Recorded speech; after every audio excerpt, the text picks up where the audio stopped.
Good morning, everybody. Welcome back. This is our third installment of our Friday mornings together. I just want to remind everybody that if you're having any type of questions accessing Studio B's online portal, a library of resources with a guided meditation and yoga movement classes and talks, if you're having any questions accessing that, please feel free to drop a line in the chat this morning. My name's Gretchen Wallace. I'd be happy to help you out.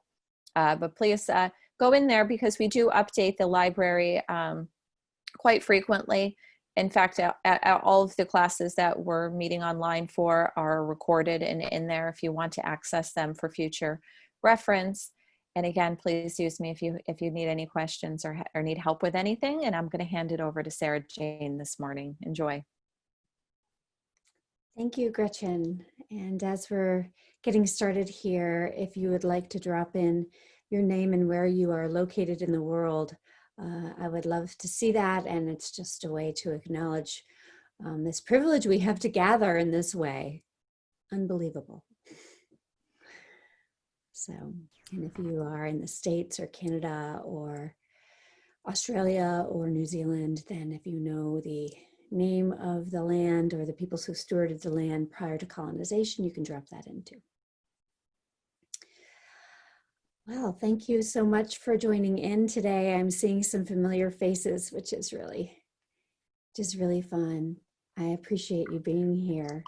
I appreciate, especially in this time, anyone who is committing themselves to learning and practice in this way, because that's such great benefit. So today, the idea is that we'll go over mindfulness of the body. And just to give you some context, if you aren't aware, the mindfulness of the body is part of a larger system. Mindfulness is often taught in courses that feature 4 themes or domains of mindfulness, areas in which we train up practice.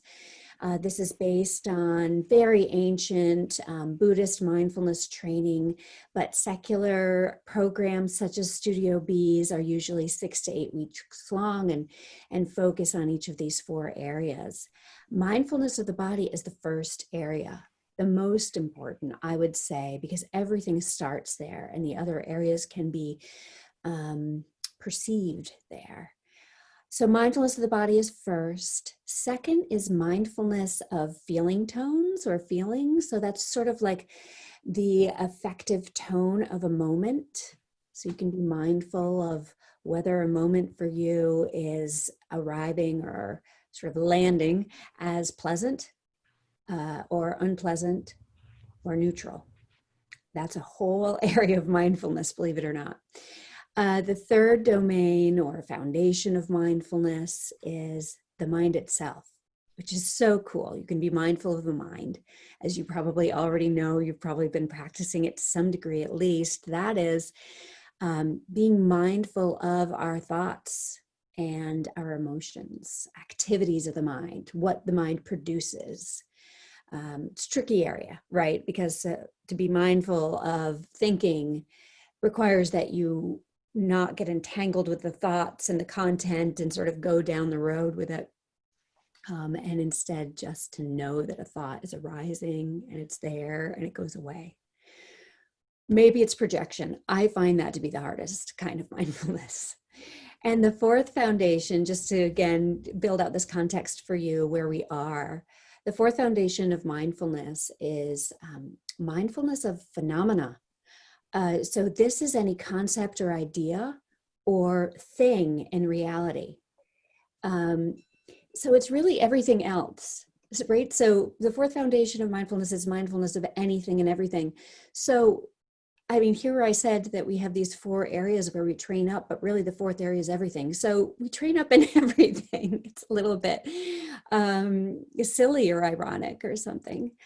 But we start at the beginning. Today, we're going to really focus on mindfulness of the body. And so to start, I just want to take you through like a 1-minute meditation. Right where you are, close your eyes maybe, or take your gaze low and keep it steady. Maybe sit up and Feel your feet on the ground or whatever your foundation is, just feel it. And I'm going to invite you to take your hands together and to rub them together. And keep going for a while.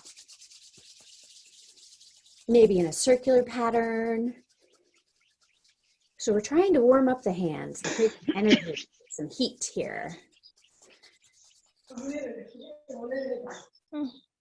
Keep going for one more moment. And then go ahead and rest your hands in your lap. And bring your attention to your hands. And feel them from the inside out.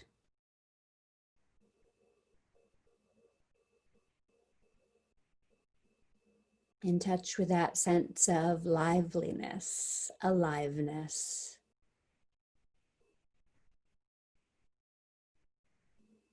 For many of us, there's probably buzzing or tingling or warmth. Just feeling that. Feeling the hands from the inside out.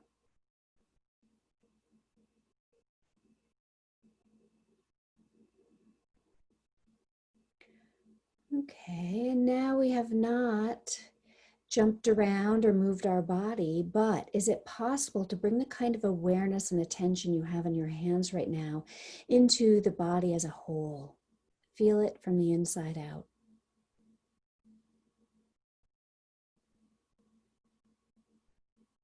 Even if the experience is more subtle than we created in the hands. Are there pangs, sensations, areas of warmth or coolness?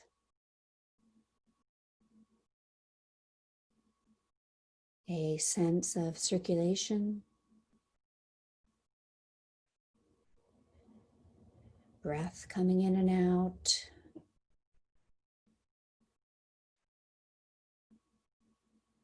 Pressure, tension, aches? Perhaps pain.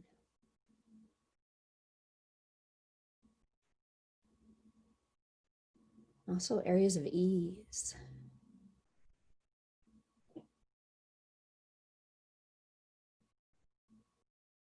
Some of you may be able to feel the beating of the heart.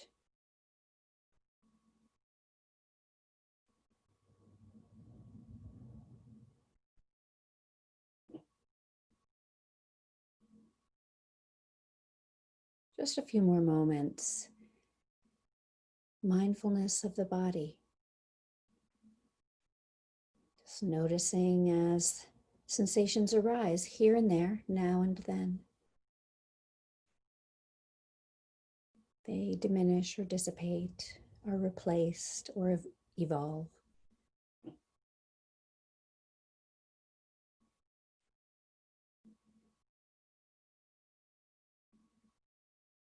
Okay, and now you can open your eyes if they were closed. And lifting your gaze and coming back into our relational space. So I just wanted to start today with a practice that can ground you into being here and in your body. Mindfulness of the body is a powerful practice, but difficult for many people, right? So thinking about how anyone who's experienced trauma, everyday trauma, will often feel disconnected, so not feel the body, right? A lot of people are sort of willfully living, really trained up cognitively and dragging their bodies around. I can be like that in busy spells of life. There's this sudden recognition that I've not been paying attention to signals of my body. I've not been feeling sensations in it. I'm just all head. So that's common and problematic, right? If we're not listening to our bodies and taking care of them.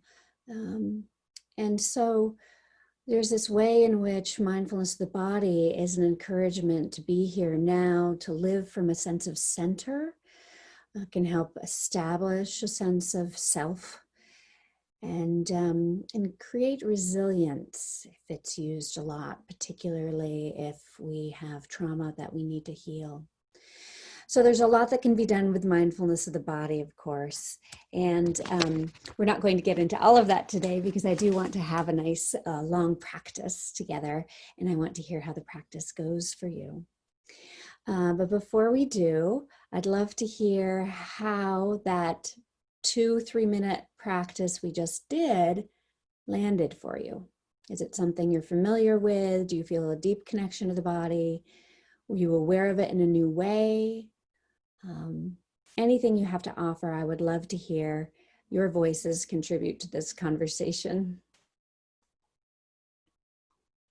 And I'll just pause and give time.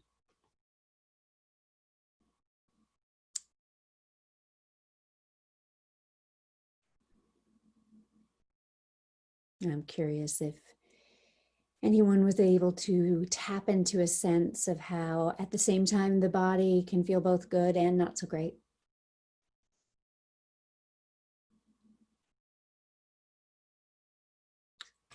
So I know there's quiet today, but I can go since nobody's going.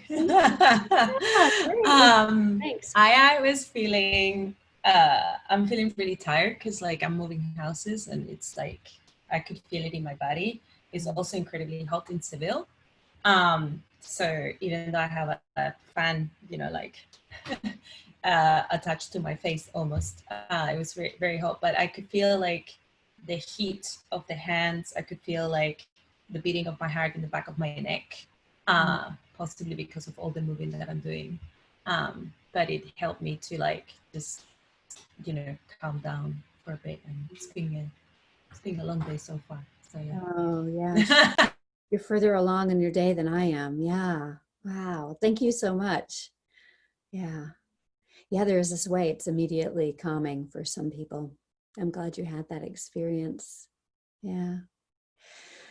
So yes, it's super beneficial because it can collect our attention, bring it here, and it can calm us down. And there's a next step too to mindfulness of the body. So in addition to bringing some calm, it can give us a little bit of insight into how each moment is different than the last. You might have an ache here that grows in intensity or diminishes. You might have an itch. You might notice how the breath is coming and going and evolving all the time. So there's this sense of a flow of experience that we can tap into when we pay attention to the body. So it's not so solid, right? So it's a place where we can ground ourselves. Paradoxically, it's where we can also notice that there is no ground in a way. So I just want to point out that tapping into that experience, that flow, is something beneficial too. It promotes an insight into how things really are. And there's another benefit of being in the body, and that's that it sort of sets us up for the second foundation of mindfulness. I mentioned that that's mindfulness of feeling tone. It's just like the effective tone of a moment, the flavor of a moment. Is this moment pleasant or unpleasant? Or is it kind of neutral? Why do we care about that? Because we're starting to train ourselves to really get to know how we operate. And we might start to notice that if something arises in the body that makes us feel like this is an unpleasant moment, there's this effective push. Immediately, we go into not wanting what's there, pushing away what's happening. So the sense of unpleasantness goes to actual feelings and emotions, and maybe even responses and reactions.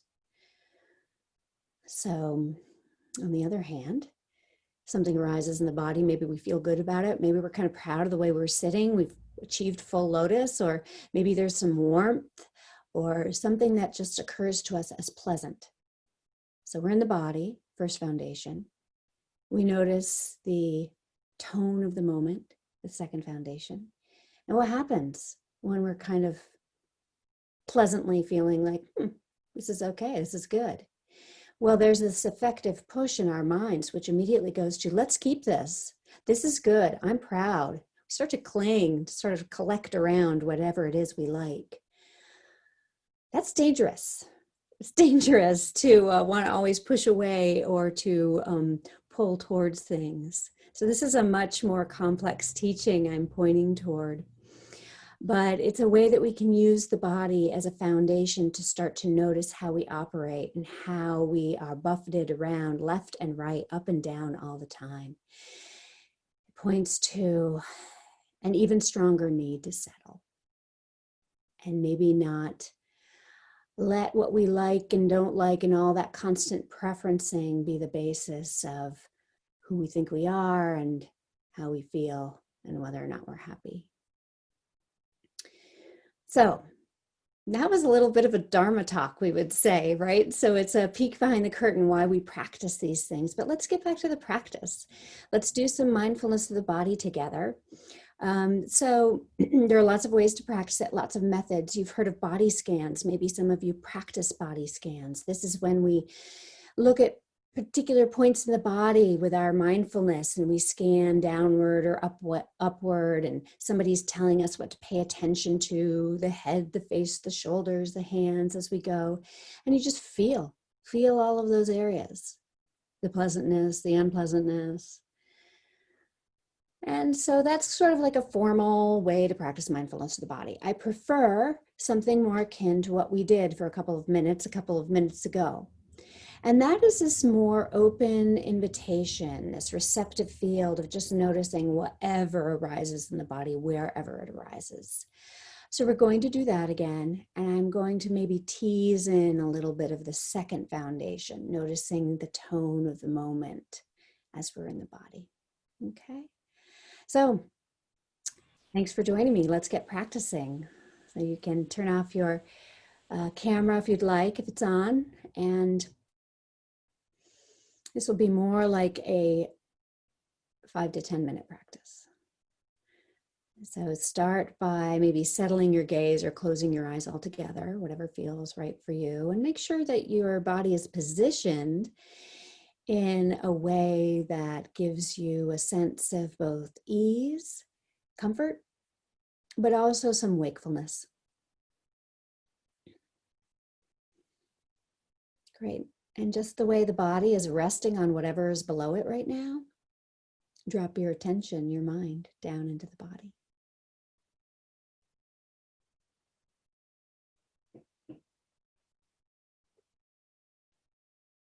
What's here now? You might just ask yourself that.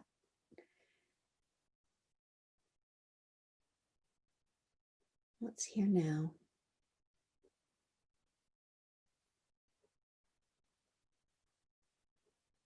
Sensations might be arising slowly. They might stay for a while. They might change in intensity or location or quality.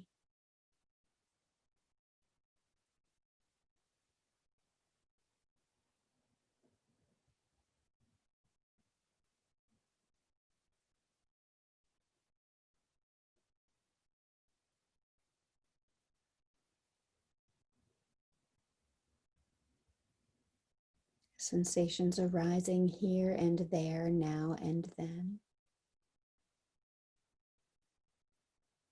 Some overlapping.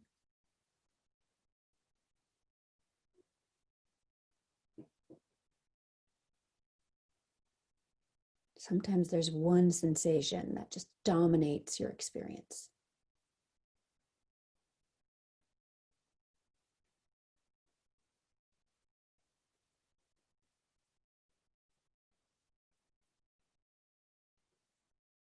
My first 5 years of meditating, that sensation for me was my left hip.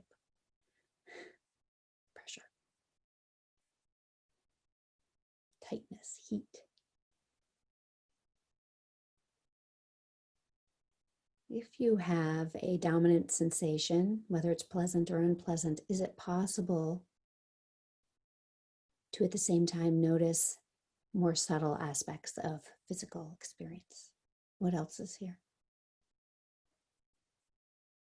not to ignore or push away that sensation, but just to include more.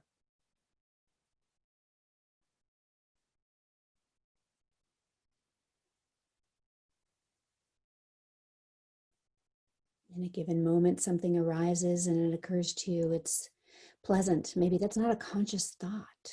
There's just this sense of ease and interest. And in the next moment, maybe not so much.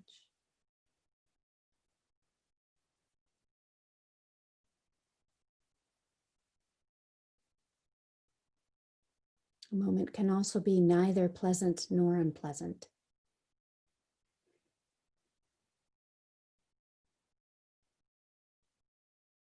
Just kind of there.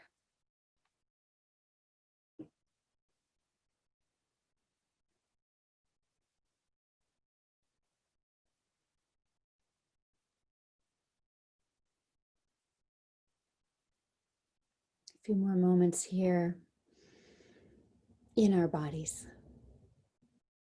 Feeling. So if there's a lot of thinking happening, just try to relax the thinking and drop into feeling.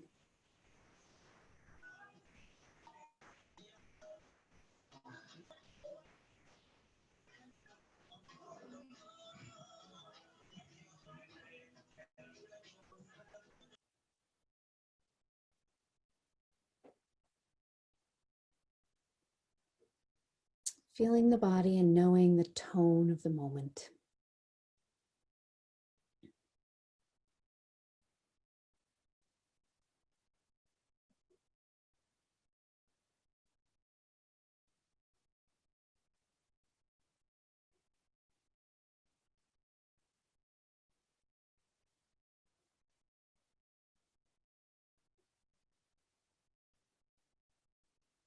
Perhaps for you, there's a lot of change. Maybe things shift rapidly.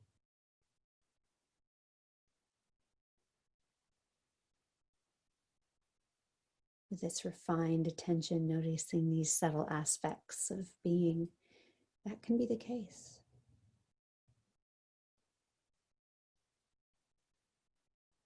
Or maybe for you, one sensation and feeling tone dominates for a while.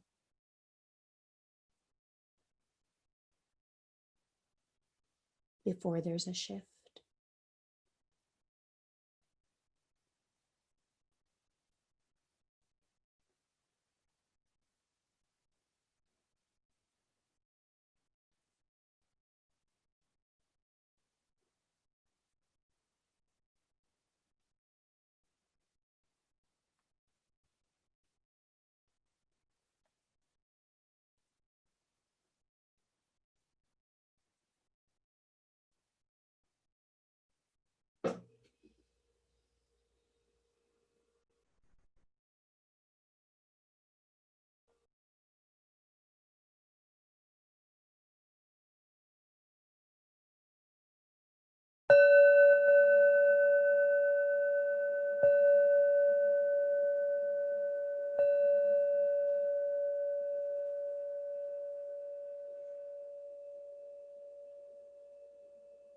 Okay.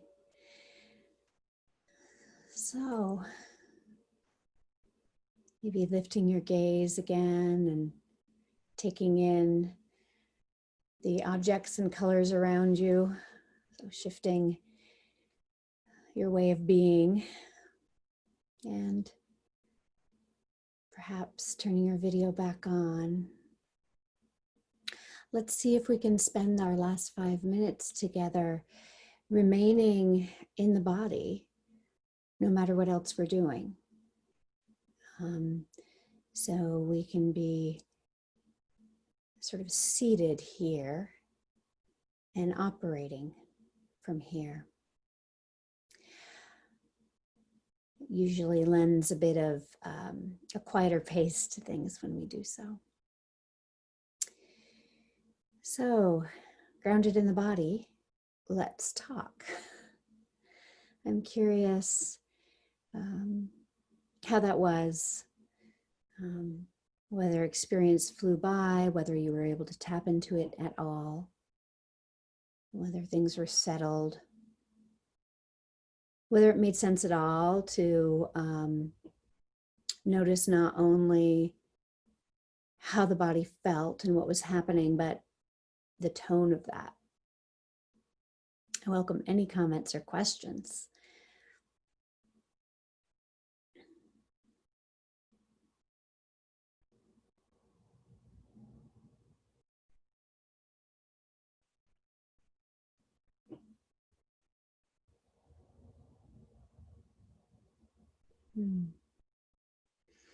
Maybe we are so embodied. There's a settled quality to it. We don't need to give voice to it. No, I have a second question for you then. And that is, for those of you who were here last time, I suggested that if you don't yet have a meditation practice, you try practicing either for 10 minutes with a guided meditation or 5 minutes alone, maybe daily or at least a few times before we met again. And I'm just curious, knowing that maybe somebody took me up on that offer, I'm hoping, but also I know that some of you already have a practice in this room. So I would love to hear how that's going. Was anything new over the last week?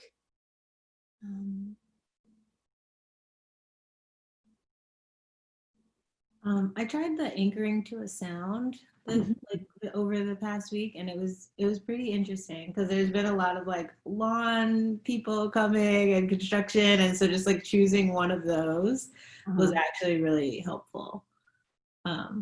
Yeah. That's fantastic. Yeah, we've talked a lot about sound in here, and there's going to be a sound meditation on the portal for you. So thanks for that, Allison. I love sound meditation too, because there's this way in which it kind of shows us that it's possible to be calm, even like amidst chaos, right? So construction that can be not great, construction sound. And yet you used it, right? So there is a sense of presence and steadiness, even though the sounds may have been rattling or jarring. Yeah. Cool. I'm curious if anybody else uses a different anchor, uses breath, sound, the body as an anchor in meditation. I think we heard from, was it Stephen last time who Stephen, you said you use sound regularly. That's your go-to anchor, right? Yeah, I just find it kind of simpler than the breath in terms of a place to rest my attention. Yeah. Yeah, I was practicing sound meditation this week too, and I had this thought that I hadn't had before, which is that when we're breathing, we kind of know what's coming next. Like we're going through the process, and it's something we can kind of predict a little bit, even though we stay in the moment. It's sensations that are somewhat familiar that are happening. With a sound, there's just no guarantee that what arises next is going to be anything you have a relationship to. It can be that you weren't expecting the construction and suddenly there's a pounding noise. It could be sirens. There's just this way in which sound as an anchor invites you to really have a light touch. And whatever you notice when you're anchoring, you have to be ready to just let it go, because it might go away and you just remain receptive and open to what's next. That's a different feel to me than breath as an anchor. Benefits to both, though. Yeah. Just noticing the time. Anyone else? A comment, a question? Oh, I appreciate your presence today. And I did look through all of our locations.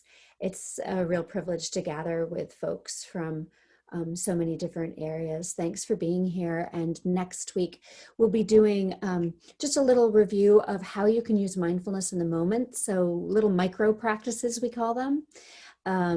which are more like antidotes in the moment. If a strong emotion or some sort of situation arises, how can you use mindfulness for 1 minute if you were in an office in a way that your coworkers wouldn't even notice?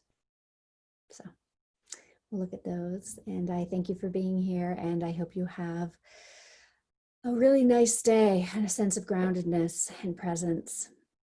Be well. Thank you. Thank you. Bye. Thank you.